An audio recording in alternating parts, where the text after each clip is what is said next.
It started. Okay, awesome. Thank you very much. So it's my pleasure to welcome Dr. Ram Tina. He's associate professor in University of California, Santa Barbara in EC department. He got his PhD in UC Berkeley. And basically before that, he obtained his master's in EPFL in Switzerland. And before that, he got his undergrad in Tehran in 2009. His research includes machine learning, optimization, information and community theory, stochastic networks, and many other things. He also obtained like many different prizes, the best paper in IEEE International Conference on Communications, 2014, also additional paper award 2020 from Computational Differential Theory Society. And today we'll speak about personalized physical learning, how you can make it fast and robust. Okay, please.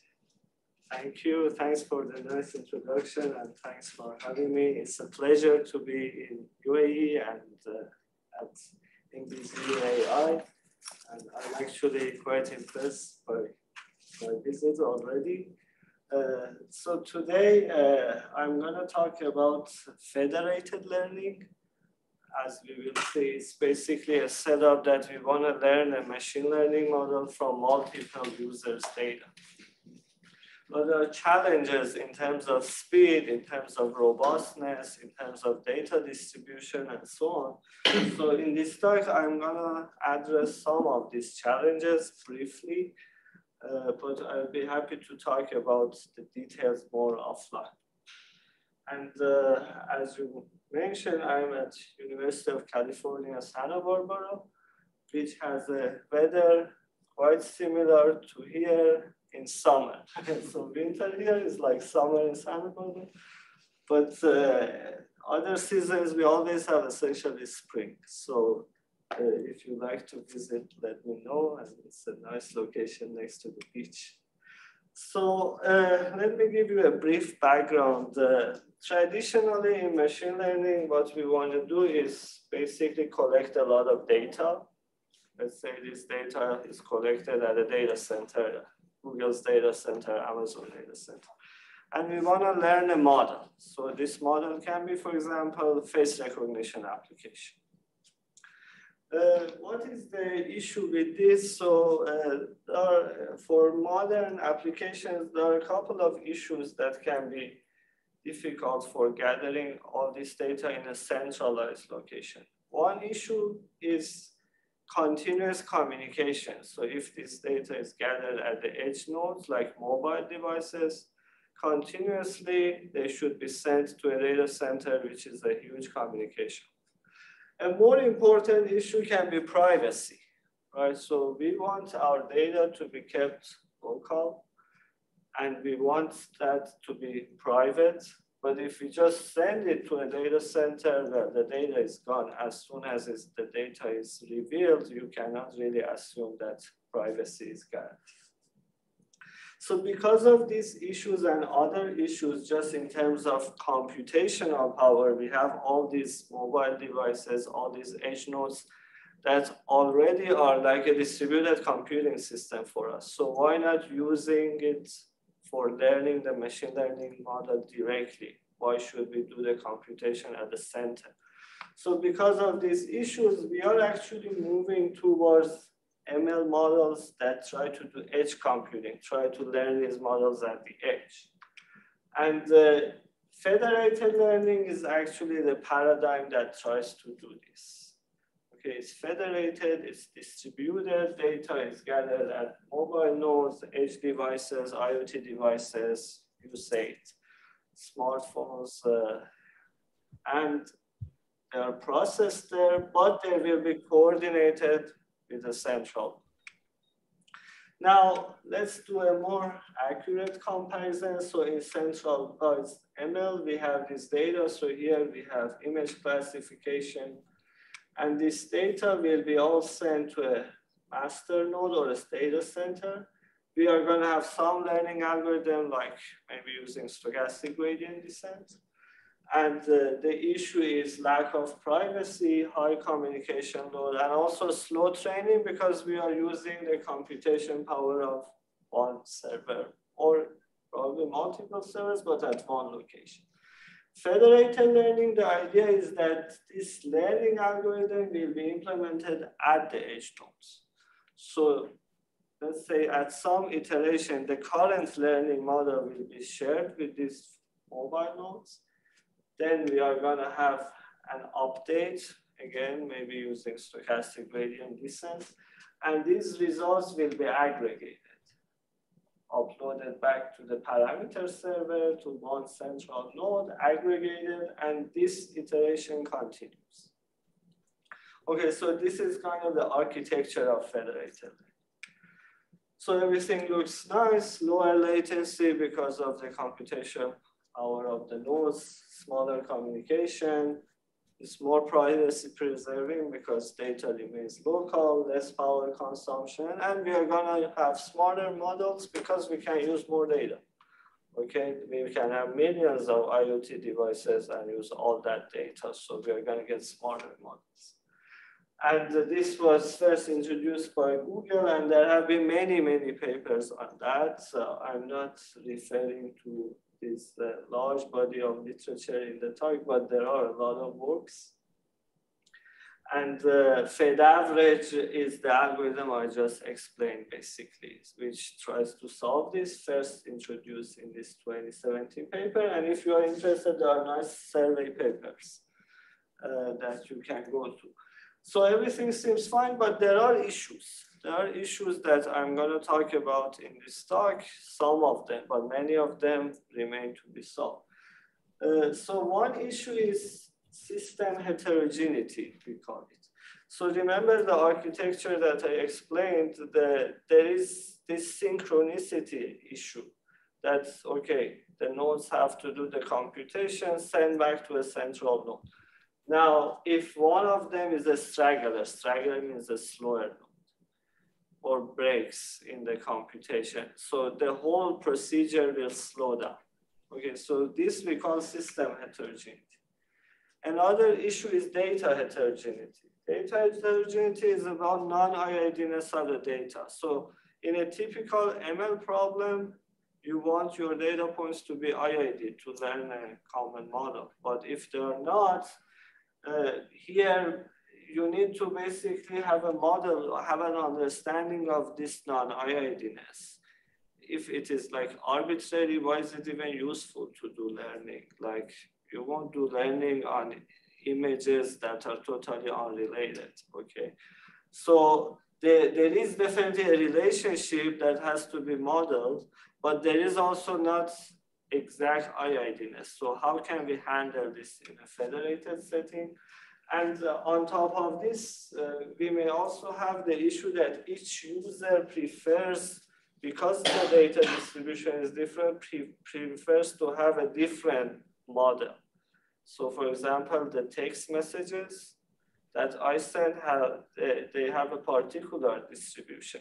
So the next word that should be suggested to me is different from the word that should be suggested to Sam, right? So it means that we need two different learning models. This we call personalized federated learning. Communication efficiency is still an issue because it's an iterative algorithm. So in many rounds, these updates are done. These models are typically huge. Think of the edges of a big neural network. They have to be sent to a parameter server, many iterations. And finally, privacy is still an issue. So you may think, okay, data is local, so no privacy leakage, but it's not the case because the gradient update itself can reveal some information about the data. So we need to be careful about these issues, try to tackle them in our algorithm. And we have works that cover different aspects of these challenges in our group: system heterogeneity, data heterogeneity, personalization, and so on. In this talk, I'm going to focus on first system heterogeneity, the straggler problem that I mentioned, some nodes are slower, and then data heterogeneity and personalization. So what I'm going to talk about is like one approach of tackling. As I mentioned, there are many papers out there, different approaches, all of them interesting. and it's application-based, which one is more useful. So just to put some notation and go to the straggler problem, let's revisit the Fed average algorithm. Okay, so in Fed average, we have at iteration K, model WK sent to the users. Then we are gonna have tau rounds of SGD. Okay, why tau rounds? Why not one round? Because of communication efficiency. So we want to do more work at each node before synchronizing. This is more communication efficient. So tau rounds of SGD, and then we are going to have WK1 up to WKN and users. This will be sent back to the master node and averaged. Okay.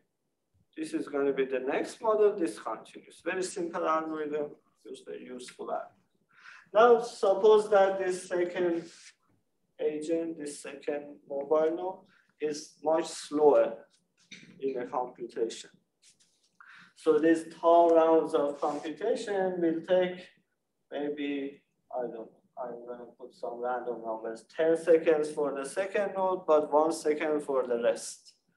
Now, the whole algorithm iteration in this iteration will take 10 seconds to run. But it was supposed to be 1 second because of some maybe hardware issue at this node. Okay, straggler issue can be due to different reasons. Maybe most of the phones are new iPhones or Samsung, whatever, new phones, but one of them involved in this procedure is an old phone. It's a hardware issue. Another possibility of straggler, the communication channel between the second node and the master node is much slower, and possibly other reasons. So this is called straggler. And a federated network consists of thousands of devices typically. And they have a variety of computation, communication, and storage capabilities. So do we have a question?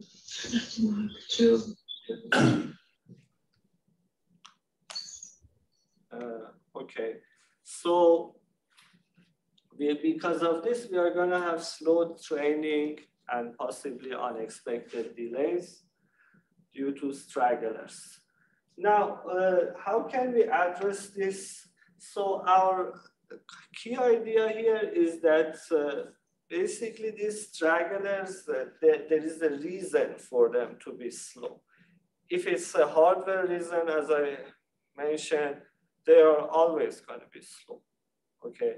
If it's a communication channel issue, maybe they're not always going to be slow, but it's more likely that in multiple rounds, they will be less slow.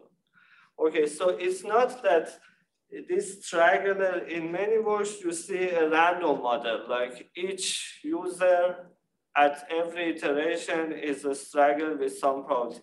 I don't think that's a good model because there's a reason that if my node, my phone is a straggler, it's more likely to be straggler next time as well. Okay, so we have this philosophy, and based on this, we want to mitigate this issue. Existing approaches, there are different ways of doing this. You can just ignore the straggler. What is the issue with this? The issue is, as I said, this straggler remains to be straggler in every round. So ignoring that user means not using the data of the user. So you lose accuracy. That user may have very valuable data, maybe actually, for example, a distribution which is among the minority distribution that you want to use. Okay, so there are fairness issues here. Asynchronous training you can use, but it breaks the proof of the system, it breaks the convergence rates. In many cases, it doesn't work well. In some cases, it does work well, so it's application dependent. Our approach is to leverage basically interplay between statistical accuracy and system heterogeneity. So by that, I mean each user, let's say, has 1,000 data points. Okay, there is a statistical accuracy that the data of this user can hope to reach. Okay, once you reach that, the contribution at this point is done. Okay, you need new data.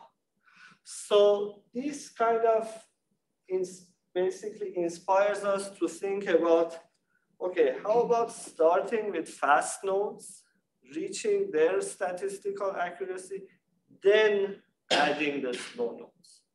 We want all the data to be included because they have useful information. But let's start with the fast nodes, and in next round, in future rounds, include the slow nodes.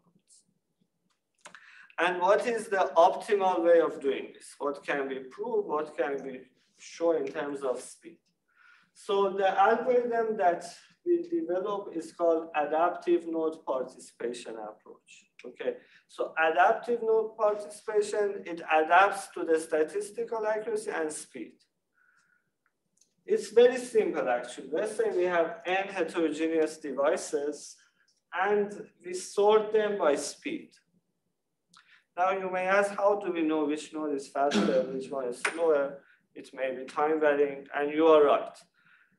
One way to approach this is to have, in communication theory, we do this actually. We have like a preamble or a few rounds of probing, basically, to see the response time of these nodes.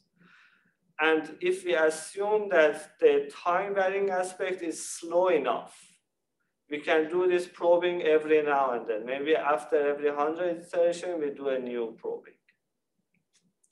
Okay, but for mathematical simplicity, we just assume they have a fixed speed and we know it. Okay, so we sort them, fastest to slower. Then what we are going to do is we start with a fixed number, let's say n naught, fixed number of fastest nodes. We do federated learning on them. We do it until we reach the statistical accuracy. Okay, and this we can formalize mathematically. If we keep iterating on these three fastest nodes, it won't be useful at some point. We may get basically better training error, but in terms of test error, generalization that we care about, it doesn't improve any. At that point, we need new data, we add a batch. So we double the number of participating. And we do this geometric increase that we can show that it is actually order optimal. Okay, so we do double, double, double until everybody is included. Even the slowest nodes, this way we can reach the optimal statistical accuracy. And the point is the initialization of this set of users in the second round will be the train model of the first round. Okay, so we continue this until we include them. The algorithm is simple. Let's see if we can analyze this. So we have a typical ERM empirical risk minimization. For analysis, we have IID samples here. Okay, for mathematical purposes, n nodes each has S samples. We have expected risk, we have empirical risk, and we know from results in the literature what is the statistical accuracy that we can hope to get. So basically, the difference of empirical and expected risk is basically upper bounded by O of 1 over n total data. So if we proceed more than this, it's not useful. Okay, once we reach this, we can double the number of participants. So the algorithm is, as I explained, and the way we can implement this is you can either do it with a heuristic approach that you see the improvements are getting smaller and smaller, or you have a good measure of this constant V. It depends on like smoothness and parameters like number of data and so on. Typically you do it kind of in a heuristic way, but mathematically, if we want to prove it, we assume knowledge of it. And then we implement the algorithm. One thing I want to mention is that this is a modular approach. So your federated learning algorithm can be the algorithm of your choice. For example, fed average or fed gate. Here for analysis, we use fed gate, which I'm going to talk about. The reason is that this meta algorithm for triangular issue is really saying that first few rounds work with these nodes. Next, work with double of this stuff. Now, in that round, whether you want to do tracing of a gradient, you want to do just simple fed average, it's your choice. So what we can prove is if we use fed gate, which is by the authors mentioned bottom of the slide, we have optimization guarantees. So the assumptions are standard. We have basically is condition number kappa.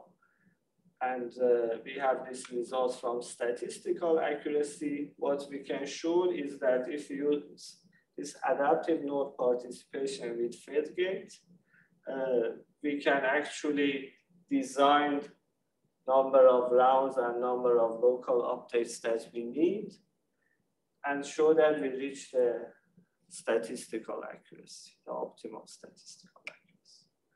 But our original goal was time, right? We wanted to do it faster. So to do an analysis of that, 1 clock time of the algorithm, we need a model on these random variables T1 to Tn, which is the computation time. So if we adopt this exponential model, so these are IID exponential from 1 to n, but once realized, they're fixed throughout the procedure. Then we are going to get order 1 over log ns. Ns is total number of data points across all nodes. Improvement in overall computation time. Okay, and just to give you a hint on the analysis, it's basically understanding order statistics of this exponential that we know very well from probability, and kind of comparing the computation time of, let's say, not using FLAMP, just simple fed gate, which has to wait for the slowest node every round with what we are proposing. Okay. So of course, if you use every node in each round, the number of rounds is going to be smaller, but the time of each round will be large. If you just use the fastest nodes, the statistical accuracy will not be optimal. This is a basically balance between the two. And we can look at some numerical results for this part of the talk. There are other interesting approaches, FedNova, for example, that tries to address stragglers. So you may also think about this. One way to address stragglers can be the slower nodes do fewer rounds of computation, which is also a good algorithm. It doesn't give you optimal result. We will see here that indeed our algorithm achieves the best 1 clock time. And an interesting comparison is shown in this plot in terms of basically choosing also just random or fastest nodes. So if you just use fastest nodes, you can see in the picture that the convergence time is very fast, but it does not converge to the smallest possible accuracy, which is the optimal accuracy. These are expected. And this plot is showing that we can use this meta algorithm with different solvers, fed average, fed gate. So I think with this, I'm gonna, finish the first part of the talk. It's a good time to ask questions. Yes. So I have one question about this average. So for FLAMP, is if you actually know what is the distribution of times, is it always optimal to increase like number of participating nodes by a certain factor? Or do you think you can kind of adapt it to the distribution? It's an excellent question. So the factor to the number can be improved. So it's not optimal, you are right, in the sense that the constant is not optimal. However, the geometric increase, we can show it's optimal. So maybe instead of factor 2, it's optimal to do factor 2.5 increase, okay? And that will give you a better constant. But order-wise, it cannot be improved. And is this with respect to assuming that the times are, the distribution of the times is exponential? I believe that this can be extended to, our result is yes, for exponential, but I believe it can be extended to a much larger family of distribution. And basically what you need is this order-wise difference between order statistics of the random variable. So if, for example, your random variables are, let's say, bimodal, it's either 1 with probability half or 2 with probability half. Definitely doubling or any geometric increase doesn't make sense.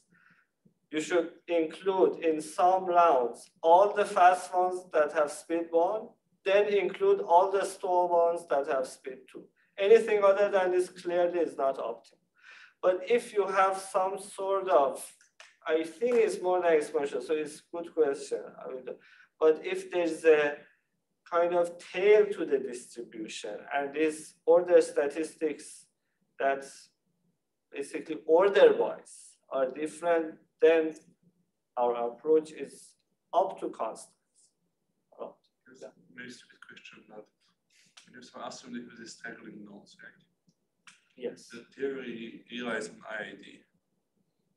So in your IID, why don't you just ask all of them to participate and just keep the first K responses? So very good question. So there are, if only because the IID random variables, they are not realized every round. It's just realized once, right? So it's like first time, let's say we have 4 nodes, each will sample from exponential distribution, we'll get a number that will be the speed for the whole procedure. Okay, now if I pick the fastest 2, the data of the slowest one will never be used. That will cause bad statistical accuracy. So the learning model will not be as good as using 4 nodes. But I sound for something else. Imagine you have these 2 nodes, right? Yes. And you say, I want to extend to more. Okay. So you can say, hey, now everyone just try to participate. I will take the first K responses. And then somehow maybe try to include those nodes into my core, then optimize in this setting. And again, you can ask everyone, hey, participate. I will try to keep the K fastest. I don't know. Okay, so the point is exactly here. The K fastest will always be the same K. Also in your case, you say, I will start with the fastest. Then try to include more, yes, some slower one, but not the slowest one, right? Yes. And then include more and more and more. So maybe you can take it offline. Sure, yeah. So the key is if you always stick to the fastest node, some people will never participate, bad statistical accuracy.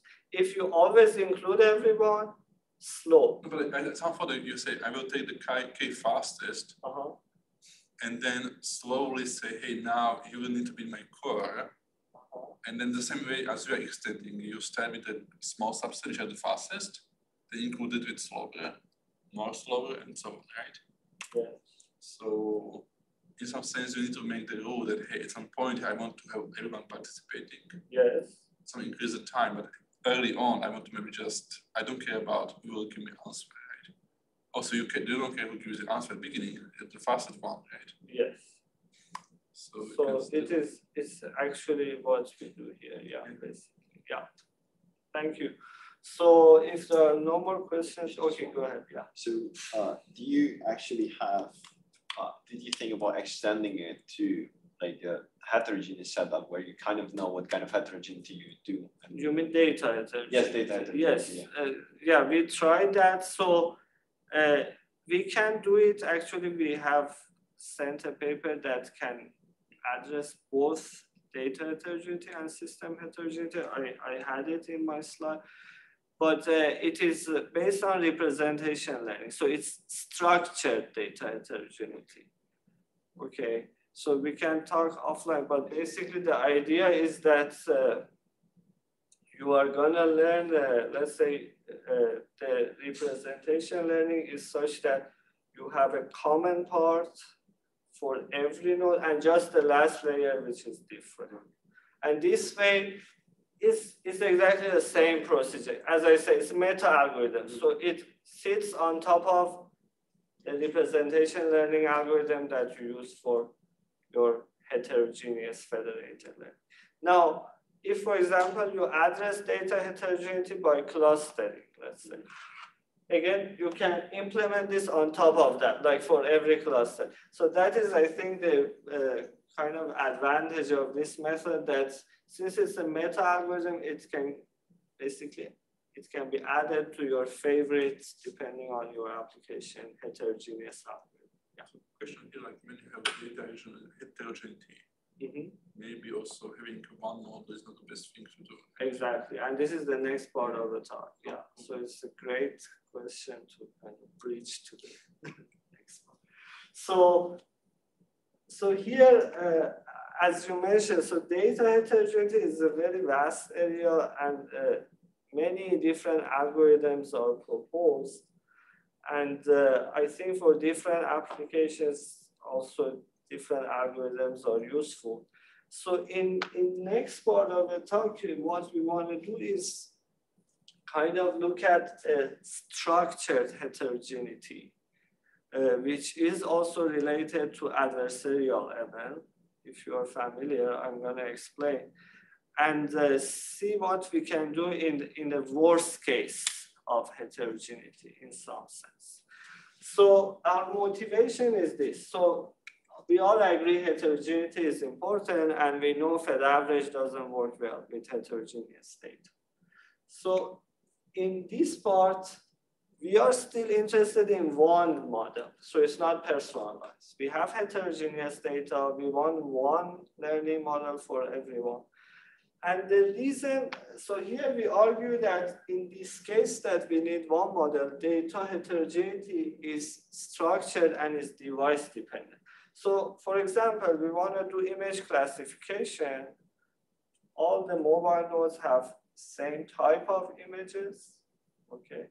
However, the difference in the distribution is because of the different cameras that the phones have. Different brightness, different angles. So this heterogeneity is device dependent and is structured. And more specifically, all the samples basically in this application on a device undergo the same distortions, brightness, intensity. So the way we model this is that we have a common distribution, a model distribution, features, labels. And for each device, the label is fixed. The feature will go through a transform. Okay, this transform can adjust for brightness, can adjust for noise, can adjust for intensity. And the simplest transform that you can imagine, we are going to consider. What is it? It's just affine transform. Okay. So user I, we are going to have affine transform, basically a perturbation, and this matrix which will be multiplied by the feature. And these are common, these are specific per device, but different across devices. Now you can see the relationship to adversarial ML. Just think of lambda to be identity for now, no lambda. This is actually assuming each device is having data points perturbed, but universally perturbed. Okay, this is the device-dependent change in distribution. And these perturbations, they cannot be arbitrary, okay? Otherwise, basically any vector x, you can map it to another vector. So these perturbations should be small to make sense. And small means delta, norm of delta is small, and the difference of lambda and identities we use for Frobenius norm and just L2.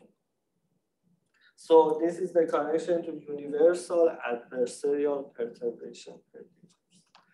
Now, we want to learn this model, machine learning model, one model using data of everyone, assuming such transformation exists underlying the distribution, but we don't know it. We don't know lambda, we don't know delta.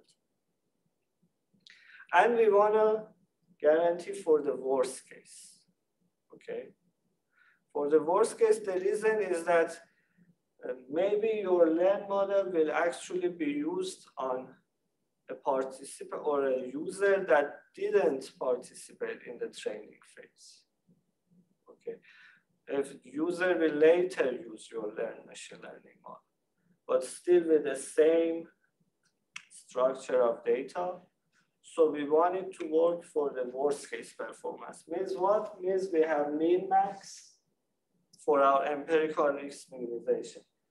The minimization is same as before. Minimize empirical risk. But this time max over worst case of possible lambdas and deltas. Of course, satisfying the norm constraints. And this term, the empirical risk minimization term, the empirical loss, now is over the transform data. Okay, so we want to solve this. Now, at this point, the problem is just an optimization that we want to do. But the challenge, and we can solve this, we know how to do min-max. Typically, in a central node, it's not hard to do min-max. But the challenge is, can we do min-max optimization in federated setting?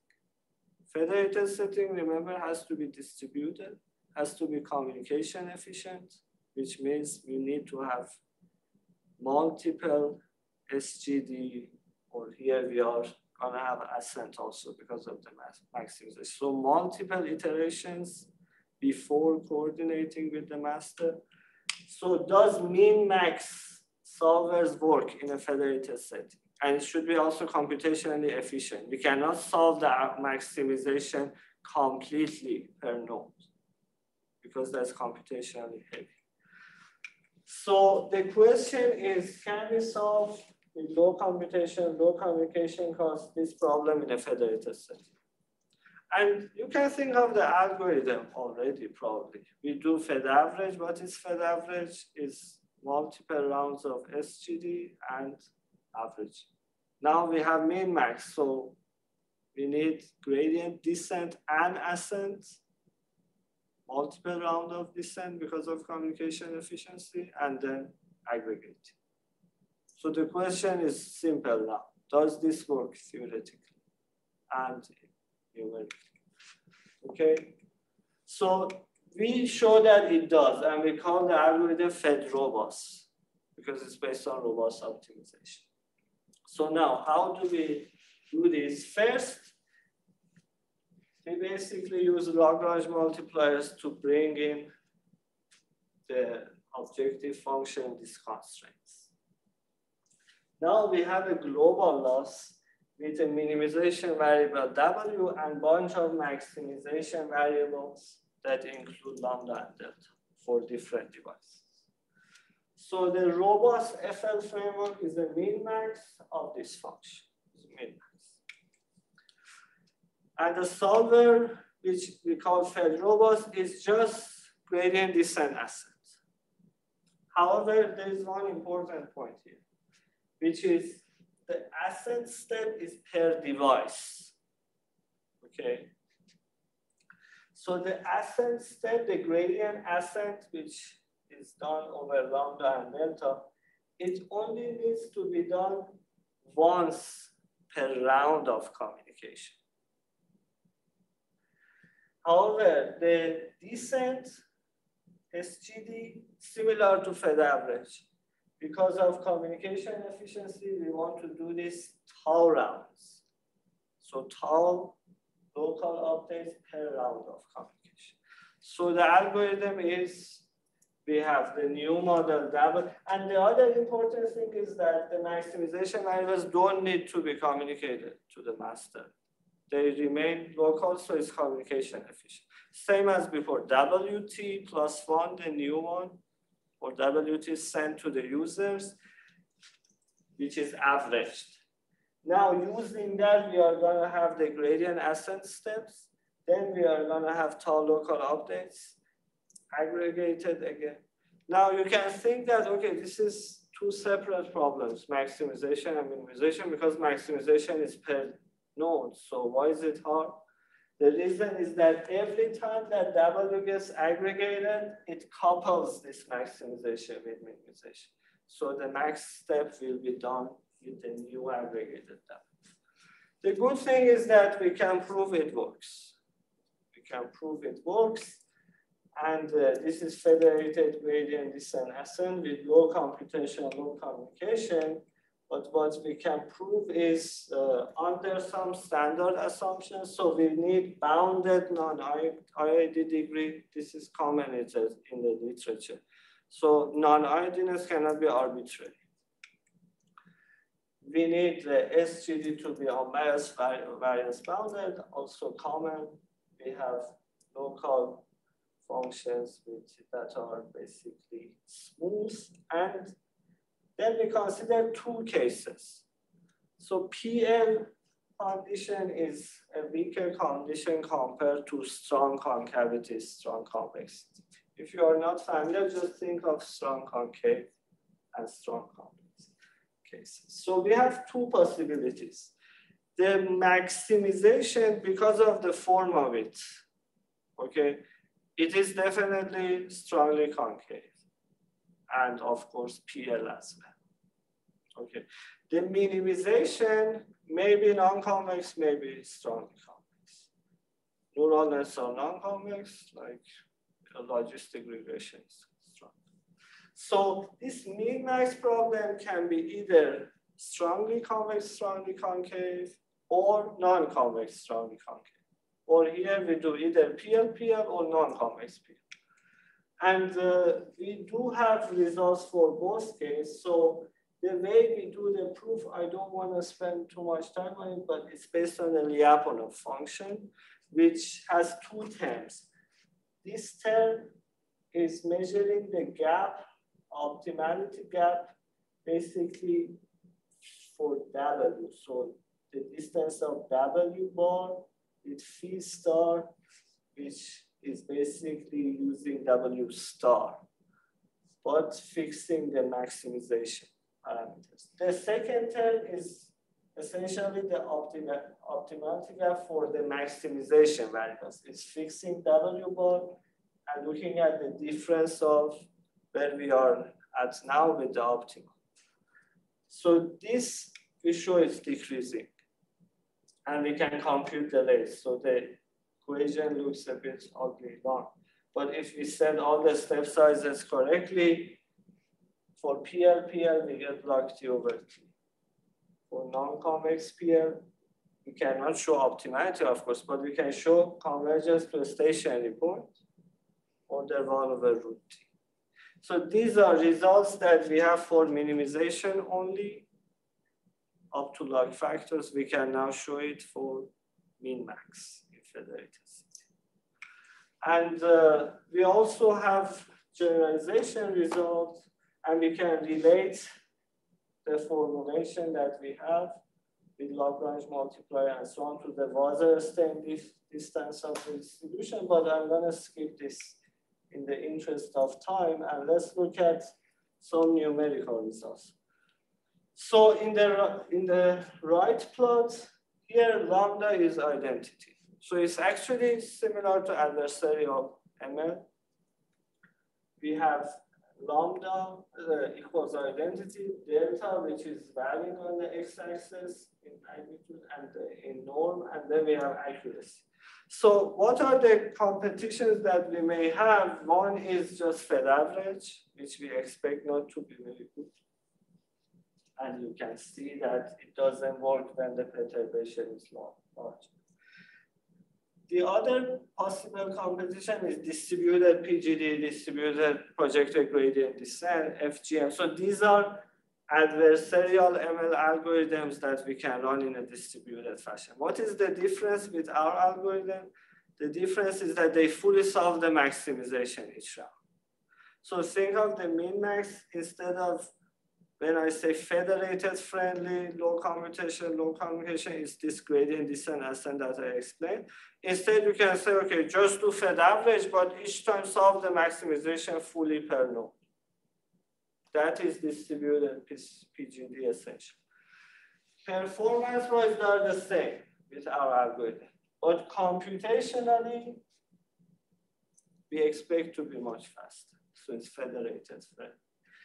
Left plot, we are actually having also a lambda, which is not equal to identity. So we have affine shift and this transform lambda. And we again see that Fed average is not doing well at all, but we are comparable or we are actually better than distributed PGD. So with this, I'm gonna go to, I guess very quickly, I'm going to present the personalization part, but I think it's a good time to ask questions about data heterogeneity. Yes. I would have a question about like your formulation. If you go back to the like the first slide of this point. Back. Yes. Yes, here. Yeah. So when I was wondering, and I'm missing a bit of a motivation. Like you already assume that there exists like this delta, like the perturbation exists. So why not to frame it as a min-min problem and then compare, like once you have the optimal W, then you would fix the W and compute the robustness with respect to that. Like that to solve like a maximization in fixed W.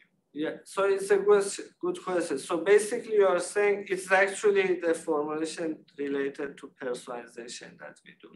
You are saying just solve for the minimize over all these parameters. Okay, and these parameters is a model that we have lambda, we have delta. So then the issue is robustness basically that I mentioned. In some applications, actually, you are correct. Probably that is the right thing to do. But suppose that you do this minimization, it only solves the problem for the participating nodes. You agree with this? It only solves, because it's gonna actually adapt to, let's say I have 10 users participating. It's gonna adapt to their specific lambda and delta. Now you have your model now trained, you introduce a new user, it's gonna perform bad for the new user. Because the new user will have a different lambda and delta. But can you sound like let's say the users are the hospitals, right? Yes. You take the new hospital, you just need to learn the good lambda and delta. You redo the, yes. Yeah, you can do this. Calibration per user. So this is exactly the application that, because hospitals, maybe you go from 10 to 11. Okay, so these are the applications that actually probably make sense to do min-min. But if you want to do basically for many users, you may reuse your model in different applications that you may have millions of users, and you are training only on a subset, having some robustness like guarantee like this makes sense. This is one aspect. The second aspect is you may indeed have data heterogeneity, which is induced by perturbation, by actual adversarial perturbation. So in that case, it's clear that you have to do maximization because it's not natural perturbation anymore. It's adversarial perturbation. So suppose you want to do federated learning, However, some users may be adversarial. They may perturb the data point in a way that you don't notice just by delta or by matrix lambda. Then you have to do. And also, let's say when you have adversarial, maybe they will always have this delta different, not fixed. So yeah, it's not universal, you are saying per device. But there are actually, in adversarial learning literature, there is actually a large body of work that studies universal perturbation specifically because it's also harder to detect. So it has its applications. Yeah. Thank you. Okay. So let me go to just at a high level explain the last part, which is now we, again, heterogeneous data, but this time we want to have one model per user, as you mentioned earlier, because the preferences are different, so we want to do personalized. And personalization here, again, we want to do it by assuming a structure on a distribution. And there are many methods. So existing approaches, some of them include, for example, we first train a global model and then we adjust it locally. Or we do combination of local and global simultaneously. Or we do clustering. Okay, we do, for example, we can do meta learning. There are many methods. Clustering means you say, okay, this group of users, they have same distribution, this group, same distribution. We do Fed average on each cluster. What we want to do is, the idea is close to the previous one. We again consider a structured model for distribution, but this time we do mean-mean. But as you will see, because of the formulation, the previous results become useful. So this is federated learning based on optimal transport. This is the transportation from a distribution, basically, of the nodes that are different to a common model distribution. So the model is that we have n distributions, P1 to Pn. Then there's this distribution common P that the data from Pi goes through transform psi I and is basically then has distribution P. Okay. Now, if we knew these psi i's, we could basically just transform all the data points, learn the model according to distribution P, learn W star, the optimal classifier. And since we know the psi i's, then we are going to have the optimal classifier for each of these nodes, just by doing the transfer. However, we don't know them. So this time we do mean-mean, essentially. But we need to parameterize these transforms. So think of them, each of them can be a nodal network. Parameters theta 1, theta 2, up to theta n. Or similar to previous part of the talk, they can be affine. So each will have lambda I and delta. But the good thing is that it immediately gives me personalization, because I simultaneously learn W star and the size. So we want to do empirical risk minimization, but this time, as you said, we have minimization also over the parameters of this transform. However, how does it kind of relate to the distance of the distribution? We cannot hope to have in our optimization a perfect match to this common distribution P. So we need to have a penalty term. That is Wasserstein distance in optimal transport theory. But this is essentially n-array distance. Typically, we have Wasserstein distance between two distributions, distance of two distributions. Now it is n distributions with a model distribution. We can formulate. Okay, so Wasserstein distance of this according to cost, we want it to be small. We have so the transportation parameters, model parameters, empirical risk minimization, and this we can formally define. Basically, in Wasserstein distance, we are optimizing over all joint distributions that minimize the cost and respect marginal distributions. Now we introduce this again with a Lagrange multiplier in our optimization, and this is minimization. The interesting thing is that Wasserstein distance itself is a maximization problem. So to calculate Wasserstein distance, we need to do max. So again, this becomes min-max. It's a min-min formulation. There's no max fundamentally. Previously, we had a maximization because we wanted to be robust. Here is personalized FL, we don't need it. But to compute this, we have a maximization. So this is because it's in our cost, we need to generalize the Kantorovich duality, but I don't want to go to the details. Just take this point that WC itself is a maximization with parameters phi that have a constraint.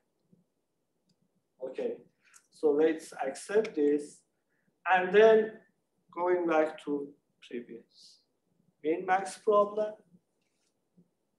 federated gradient descent ascent, but this time it gives us actually a personalized result. The reason is that we simultaneously learn this parameter theta for transportation and W, our model. The proof is the algorithm, the proof is a bit different, but essentially inspired by the previous work.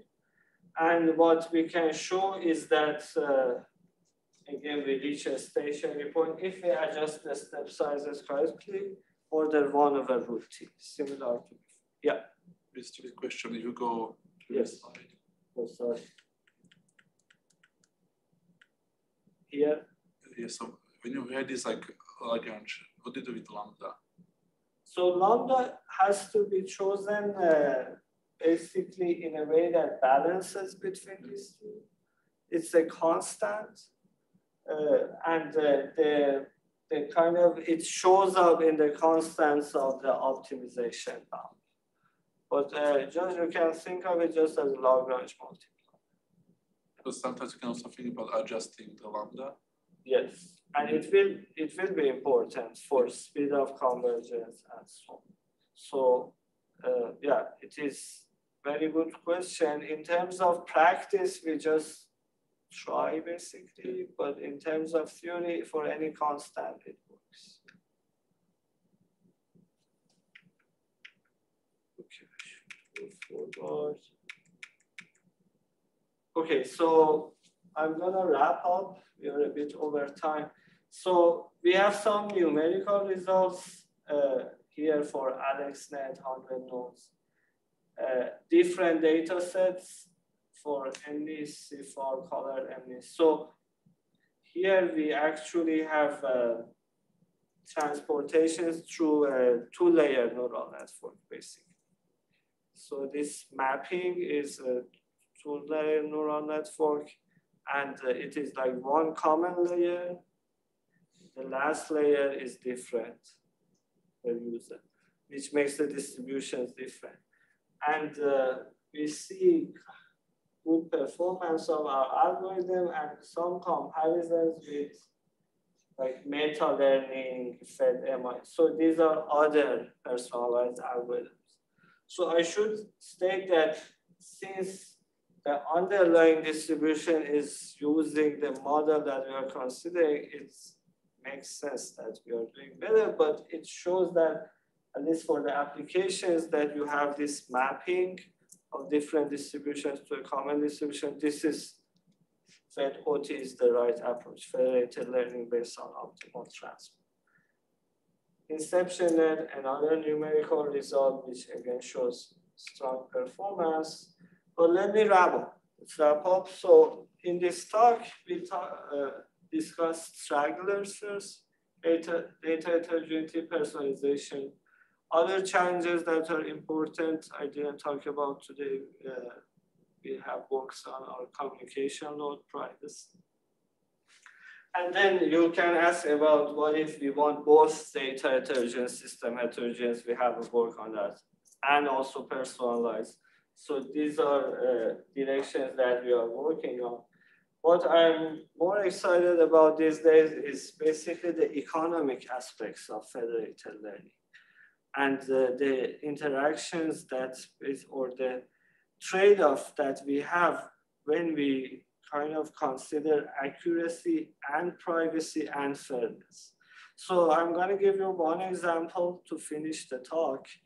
Think of a federated setting that users have different privacy requirements. Now, a person without privacy requirements will provide clean data. A person with more privacy requirements, the data will be noisy. It may be so high that it's again essentially useless data. But we may have a free riding here. Okay, those who require more privacy will also enjoy the final learn model, but they haven't shared their data. Okay. On the other hand, we have the heterogeneous distribution. So distributions that are more common in population will remain more private. Distributions that are less common, they remain less private. So how can we be fair in an economic sense? So if we have a platform, let's say Google, with all these users, can we pay the fair amount of money to these users to incentivize them to participate? How can we make sure they are truthful? So these are interesting future directions that I'm looking at, and I would be happy to talk offline. And with this, I'm gonna finish. Let me just acknowledge my co-authors, Amir, who was my PhD student. Most of this work is his work. Actually, he's now a postdoc at MIT working with Professor Jad Babai. And also colleagues, Hamed and Aryan at UPenn UT Austin. Farzan, who is now a colleague at UHK, at the time was a postdoc at MIT with Ali, and Isidoros, who is a student of Aryan at Austin. Thank you. We have time for one short question. There's so many questions asked during the talk. If anyone has a question, please ask. I have one quick one. There's been one question. No, I think that's it. Okay. Yeah. So in the last algorithm you showed for maximization, you actually take as many here. So you do not take only one step, but you take as many steps as a minimization. Is there a particular reason that here you actually take as many steps as descent? Ascent and descent are the same. One for the previous approach, you only had one step. Good point. I believe that there is technical reason for this, for the proof, but in practice, I don't believe it is needed. But I'm not sure. This is a good point. We do take multiple steps. So yeah. Thank you. Thanks again, and enjoy the afternoon.